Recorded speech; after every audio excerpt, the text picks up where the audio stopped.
नमस्कार, बहुत स्वागत है आपका स्वदेश न्यूज में। मैं हूं आपके साथ अंशुल शर्मा। रूस यूक्रेन जंग में जहां ज्यादातर देश रूस के विरोध में खड़े हैं, वहीं भारत तटस्थ होकर भी रूस के पाले में नजर आ रहा है। संयुक्त राष्ट्र सुरक्षा परिषद और आम सभा में रूस के खिलाफ प्रस्तावों के दौरान भारत अनुपस्थित रहा। भारत ने रूस की आलोचना तक नहीं की। यही नहीं है कि रूस से किफायती दर में क्रूड ऑयल खरीदने का करार भी कर लिया है और इससे अमेरिका को झटका लगा है। आखिर अमेरिका के तमाम दबावों के बाद भी रूस से क्यों काम नहीं हो रही है भारत की करीबी? क्योंकि भारत अमेरिका पर रूस को ज्यादा तहरीर दे रहा है और इसी बात पर आज हम बातचीत करेंगे। तो रूस को छोड़ना आसान नहीं है भारत के लिए, और भारत ने फ्रांस से रफाल लड़ाकू विमान भी खरीदे हुए हैं। रक्षा से जुड़े हर क्षेत्र में भारत और रूस के बीच एक मजबूत संबंध है। तो जिस तरीके से दोनों देशों के बीच में विवाद चल रहा है, चाहे वो यूक्रेन हो या रूस हो, भारत ने कभी भी खुला समर्थन नहीं दिया है, लेकिन विरोध भी कहीं ना कहीं नहीं किया है। तो इसी पर आज हम बातचीत करेंगे। भारत अपनी 50 से 80% रक्षा जरूरतों से पूरी करते हैं, और ज्यादा जानकारी के लिए दो मेहमान आज हमारे साथ जुड़ेंगे और चर्चा में हमारे साथ शामिल होंगे, जिसमें रक्षा विशेषज्ञ अमरदीप त्यागी जी हमारे साथ में है और सौरभ दुबे जी विदेश मामलों के जानकार हमारे साथ में है। तो सबसे पहले सवाल मेरा अमरदीप सर आपसे ही है कि जिस तरीके से अमेरिका कहीं ना कहीं भारत पर दबाव बनाता हुआ नजर आ रहा है, अमेरिका की भी मंशा सामने से नजर आ रही है। वो सीधे तौर पर यूक्रेन के साथ में नहीं है, लेकिन वेपन्स देना, हथियार देना, इन सब की सप्लाई करना, वो युद्ध रोकने के मूड में तो बिल्कुल नजर नहीं आ रहा है। लेकिन जिस तरीके की चीजें भी देखने को मिल रही हैं कि भारत पर भी कहीं ना कहीं दबाव जो है वो अमेरिका बनाता हुआ नजर आ रहा है, इस बात में कितनी सत्यता है? दबाव मैं नहीं समझता हूँ कि अमेरिका आज इस पोजीशन में है कि भारत को दबाव में ला सके या भारत पर दबाव बना सके। आज की तारीख में भारत जो है एक स्ट्रांग नेशन के तौर पर उभर के आया है और भारत का जो कद जो है वो बड़ा है। और वो इस बात से देखने को मिलता है कि in spite of America objection on S-400 जो मिसाइल सिस्टम हम रशिया से खरीद रहे थे, उस वक्त भी अमेरिका ने उस पर ऑब्जेक्शन किया था।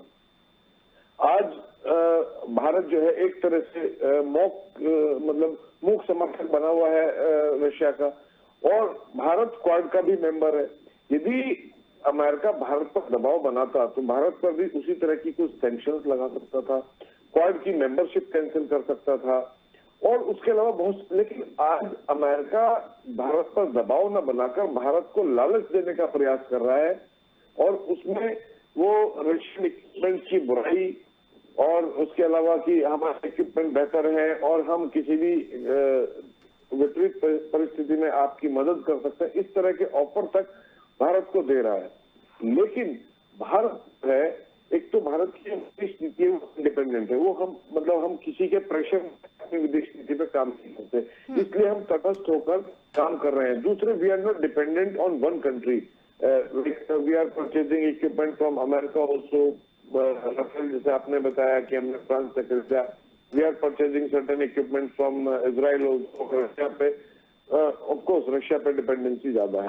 नॉट ओनली डिपेंडेंसी, रशिया और भारत के सांस्कृतिक राजनीतिक संबंध बहुत पहले से, यानी कि आजादी के बाद से ही भारत के जो है काफी प्रगाढ़ संबंध रहे हैं रशिया के साथ, और रशिया हमेशा एक रिलायबल फ्रेंड के तौर पर हमारे साथ में आया है।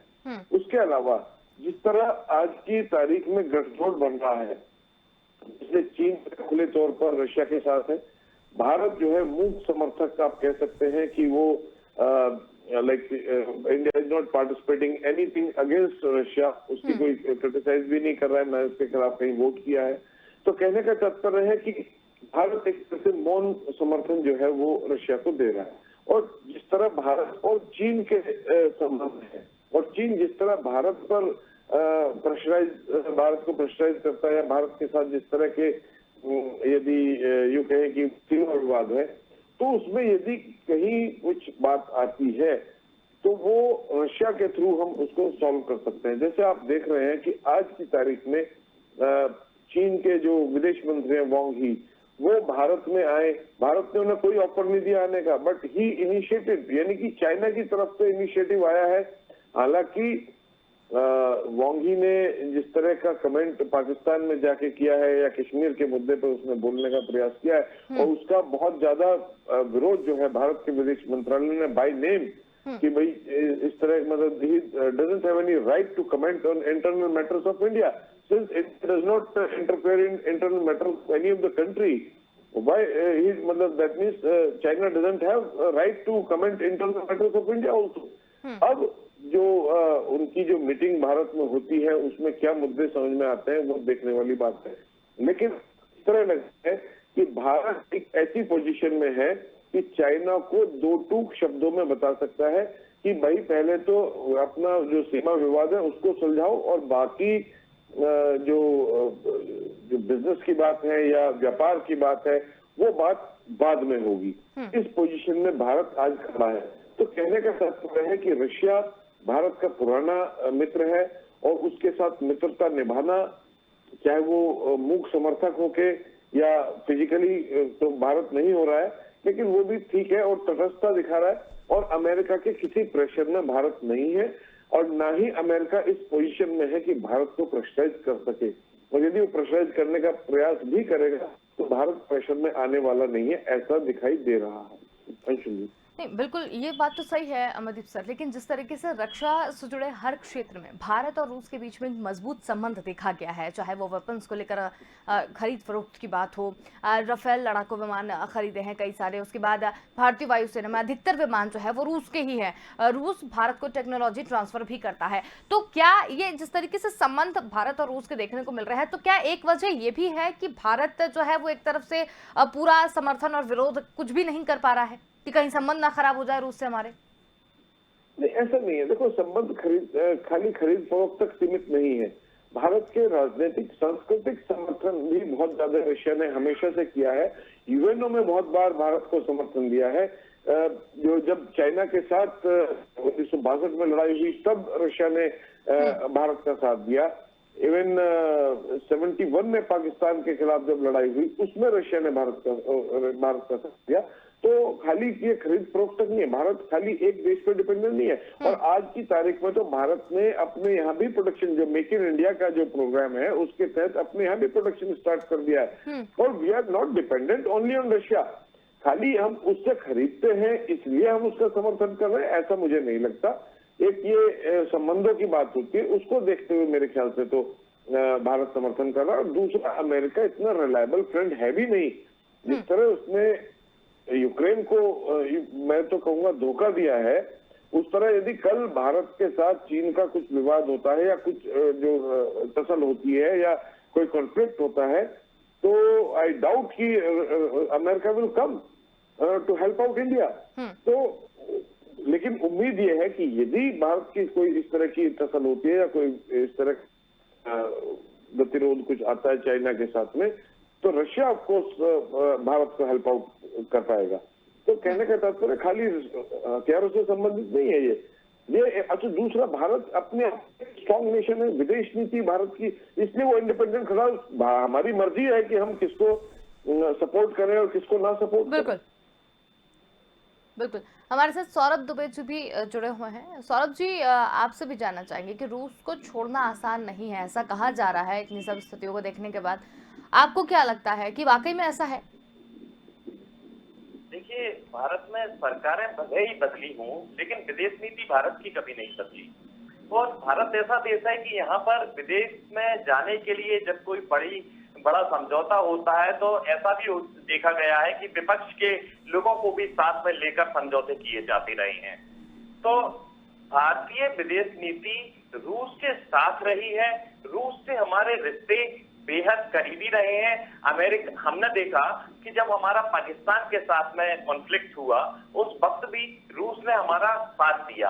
हम आज रूस का साथ नहीं दे रहे हैं खुलकर, लेकिन जो स्थिति परिस्थितियां हैं उसमें न्यूट्रल होना, ना ही रूस के साथ होना और ना ही अमेरिका के साथ होना, एक न्यूट्रल स्थिति में रहना, वो भारत के लिए बेहतर है। हाँ, रही तेल और गैस को खरीद की बात, तो ये भारत की जरूरत है और मुझे नहीं लगता कि इसमें अमेरिका को भी कोई आपत्ति होनी चाहिए। अमरदीप जी ने एक बहुत अच्छी बात ये कही कि भारत किसी के दबाव में नहीं है और भारत को लालच देने की कोशिश अब अमेरिका करेगा, जबकि मुझे लगता है कि भारत को इस तरह की किसी लालच में नहीं आना चाहिए और अपना जो रुख है वो यही अख्तियार किए होना चाहिए। अमेरिका का इतिहास हम जानते हैं, अमेरिका का इतिहास कोई बहुत अच्छा इतिहास नहीं है। अमेरिका ने कभी किसी देश का खुलकर साथ नहीं दिया कि किसी देश में शांति, सद्भाव और सामंजस्य बिठाने के हिसाब से कहीं कोई काम किया हो। हम देख चुके हैं कि यूक्रेन के परमाणु हथियार भी सरेंडर कराए गए और परमाणु हथियार सरेंडर कराने के बाद यूक्रेन को भी भरोसा दिलाया गया था उस वक्त कि अगर आप पर कोई विपदा आती है तो आपका साथ दिया जाएगा।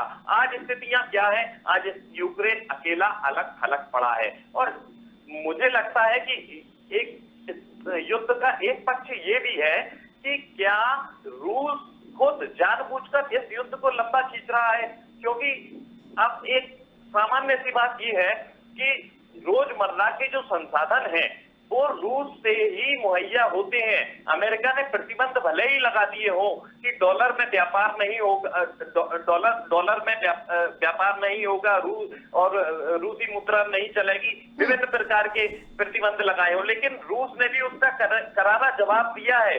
रूस ने भी अभी हाल ही में जो मुद्रा को लेकर एक बड़ा बेहतरीन निर्णय लिया है वो अमेरिका को एक जवाब ही है। अब देखिए, रूस के पास में संसाधन है और रोजमर्रा के जरूरतें पूरा करने के लिए रूस के पास तेल और गैस, जिसकी जरूरत अमेरिका को है।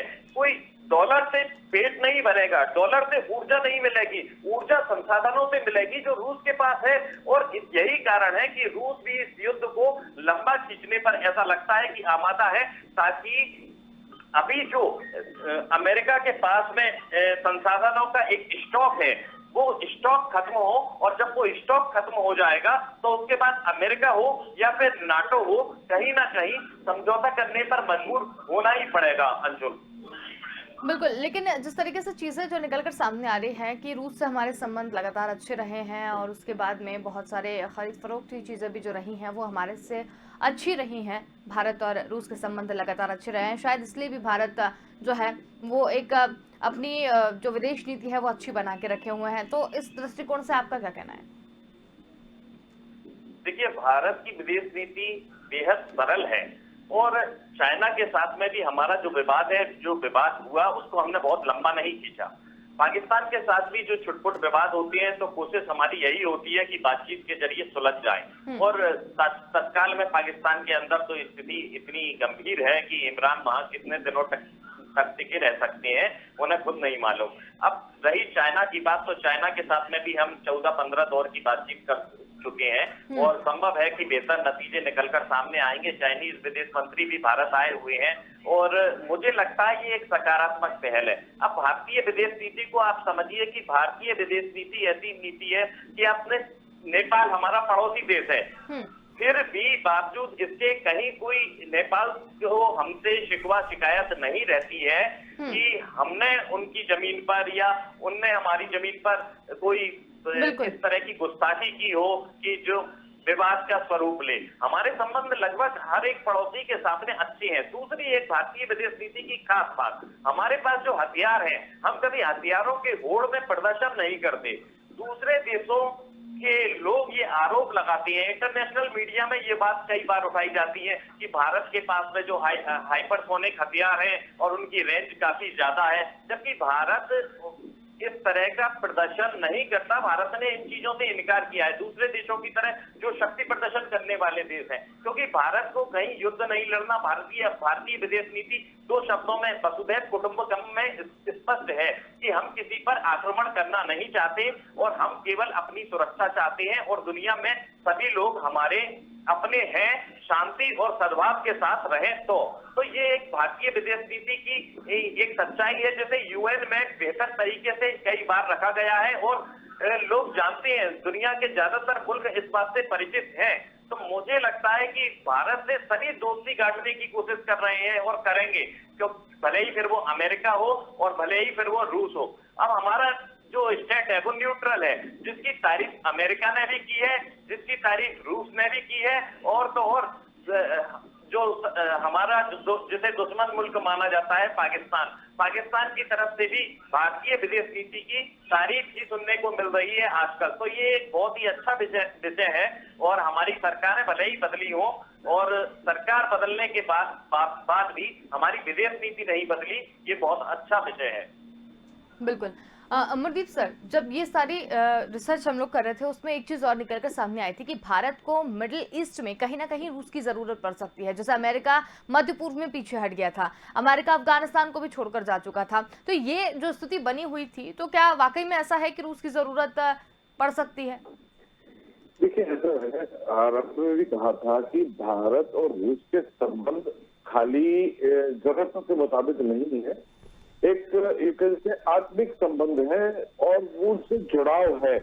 क्योंकि भारत के बहुत सारे नागरिक, बहुत सारे स्टूडेंट जो है रशिया में रहते हैं, रशिया में काम करते हैं, और रशिया से जो लौट के आए हैं उन्होंने भी बताया कि रशिया की आम जनता है जो भारतीयों को पसंद करते हैं।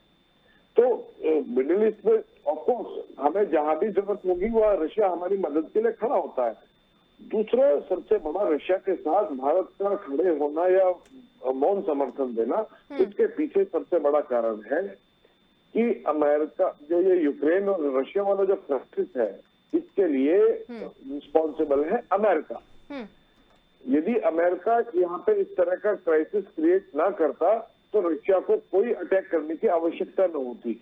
देखो, भारत कभी भी जो बाय नेचर भारतीय लोग जो है वो युद्ध के समर्थक नहीं है। हमने कभी किसी दुश्मन या किसी भी पड़ोसी या दूर के किसी भी देश के ऊपर हमला नहीं किया, हमने किसी की जमीन पे कब्जा नहीं किया। लेकिन यदि हम इस बात का भी समर्थन करते हैं कि हमारी जमीन पर या हमारी तरफ कोई आंख उठा कर देखेगा तो सब ऊपर देने के लिए तैयार होंगे। तो यही इसका प्रदर्शन रशिया ने किया है। एक्चुअल में जो यूक्रेन पे हमला करने का जो मेन कारण है तो ये है कि अमेरिका वहां पे आके बैठना चाहता था और रशिया को आंखें दिखाना चाहता था, तो उसको रशिया एक्सेप्ट नहीं कर सकता। और यदि रशिया एक्सेप्ट नहीं कर रहा है, क्योंकि ये हमारी फिलॉसफी है, रशिया ने तो कभी जाके वो सिर्फ अमेरिका का किया धरा है सारा, वो इस तरह का माहौल बनाते हैं। जब चेचन्या के साथ रशिया के कॉन्फ्लिक्ट हुआ, आज वही चेचन्या रशिया के साथ लगा हुआ है। क्यों लगा हुआ है? क्योंकि रशिया उसके पीछे जो आतंकवाद था और जो नाटो कंट्रीज के उकसाने पर रशिया में चेचेनियंस जो कर रहे थे, लेकिन जब इनका जो विवाद सुलझ गया और आज वही चेचेन जो है वो यूक्रेन में रशिया का साथ दे रहे हैं। तो कहने का तात्पर्य है कि अमेरिका की यहाँ पर गलती है, नाटो कंट्रीज की गलती है। वो भले ही सारी दुनिया रशिया का किसी भी तरह विरोध करता रहे कि भाई रशिया ने किसी को इन्वेड करना या किसी तरह की जो विभीषिका है युद्ध की, उसको कोई भी अप्रिशिएट नहीं करता है, लेकिन अपनी रक्षा करने का हक सबको है और वही रशिया अपनी उसमें कर रहा है। और पुतिन अपने आप में सक्षम है। हालांकि जैसे अमेरिका कह रहा है कि आप पुतिन जैसे व्यक्तित्व पे या उनसे आप दोस्ती करना पसंद करेंगे या नहीं करना चाहिए भारत को, तो पुतिन अपनी जगह बिल्कुल सही है। एक अपने राष्ट्रवाद या अपने देश की रक्षा के लिए उसको किसी भी कीमत को चुकाने के लिए तैयार है, वो रशिया का कॉन्सेप्ट है। तो इसलिए भारत रशिया के साथ खड़ा है, ना कि खाली कि हमारे को वो रशिया सपोर्ट करेगा या हमारे हथियार हमको देगा या हमें दे रहा है। इसके पीछे दो ही कारण है कि जो फिलॉसफी अपना सेल्फ डिफेंस एंड हमारे जो आत्मिक संबंध जो रशियन पीपल के साथ है, रशियन कंट्री के साथ है, उन दो कारणों भारत जो है रशिया के साथ खड़ा है। बिल्कुल। हमारे साथ में अभी सौरभ दुबे जी जुड़े हैं। सौरभ जी, आप से जानना चाहेंगे, भारत को मध्य एशिया में अपना प्रभाव बनाए रखने की भी रूस की जरूरत है, ऐसा कहा जा रहा है, आपको क्या लगता है? देखिए, रूस भौगोलिक दृष्टि से देखा जाए तो हमारे नजदीक है और जो हमारे संबंध रहे हैं, जैसा कि अमरदीप जी बता रहे थे, बहुत ही नजदीकी संबंध हमारे रूस के साथ में रहे हैं और रूस ने हमेशा भारत का साथ दिया है किसी भी मौके पर, चाहे यूएन में कोई मसला हो या में कोई भी मसला हो। और अमेरिका से जो टेक्नोलॉजी हम लेते हैं और रूस से जो टेक्नोलॉजी लेते हैं, दोनों में अंतर है। रूस हमें जो टेक्नोलॉजी देता है वो क्लास 1 टेक्नोलॉजी होती है, और अमेरिका हमें जो टेक्नोलॉजी देता है या जो हथियार देता है वो एक लिहाज से सेकंड और थर्ड क्लास के होते हैं। वो इतने ज्यादा जिन्हें कहेंगे कि हाईटेक नहीं होते जो उनके खुद के सिस्टम में हैं। और आज यही कारण है कि हम मजबूत स्थिति में हैं, क्योंकि हम अमेरिका के भरोसे में नहीं रहे, और अमेरिका ने हमेशा भारत को एक चीन का हुआ दिखाया है। हाल में भी एक बयान आया है अमेरिका की तरफ से जिसमें चीन को बड़ा शत्रु बताया गया है भारत का। तो भाई चीन भारत का शत्रु है तो भारत अपने स्तर से उस चीन से निपटने में सक्षम है, और चर्चाएं चल रही हैं, बातचीत चल रही है। और अमेरिका ने कब किसका साथ दिया ये भी एक बड़ा सवाल है। यूक्रेन को तो अमेरिका ने भरोसा दिलाया था, पूरी दुनिया में अमेरिका की इज्जत तार-तार हुई है। यूक्रेन को अमेरिका ने भरोसा दिलाया था और यूक्रेन की सुरक्षा की गारंटी भी ली थी। फिर क्या हुआ? अमेरिका ने किस स्तर तक सहयोग दिया?